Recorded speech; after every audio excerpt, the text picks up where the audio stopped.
ఓం నమో వెంకటేశాయ. ఇవాళ వైకుంఠ ఏకాదశి సందర్భంగా కోయిల్ ఆళ్వార్ తిరుమంజనం కార్యక్రమం సాంప్రదాయబద్ధంగా నిర్వహించడం జరుగుతూ ఉంది.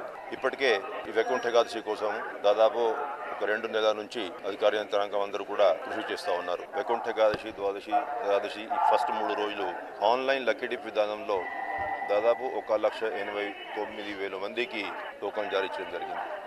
వాళ్ళకి 30వ తేదీ, 31వ తేదీ, అదేవిధంగా 1వ తేదీ ప్రత్యేకమైన టైంలు ప్రతి ఒక్కరికి టైం స్లాట్ ఇండికేట్ చేయడం జరిగింది. అటువంటి భక్తులందరూ కూడా వారికి కేటాయించినటువంటి సమయం ప్రకారం వచ్చినట్లయితే ఎవరికి కూడా ఇబ్బంది లేకుండా ఒక 2 గంటల వ్యవధిలోనే స్వామివారి దర్శనం, అదేవిధంగా వైకుంఠ ద్వార దర్శనం చేసేటువంటి అవకాశం లభిస్తుందనేది టీటీడీ ఉద్దేశం.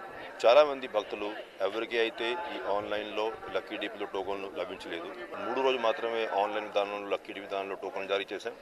మిగతా 7 రోజులు సర్వదర్శన విధానంలో వస్తున్నటువంటి భక్తులకి నేరుగానే క్యూ లైన్లో ప్రవేశం కల్పించి స్వామివారి దర్శన అవకాశం కల్పిస్తూ ఉన్నాం.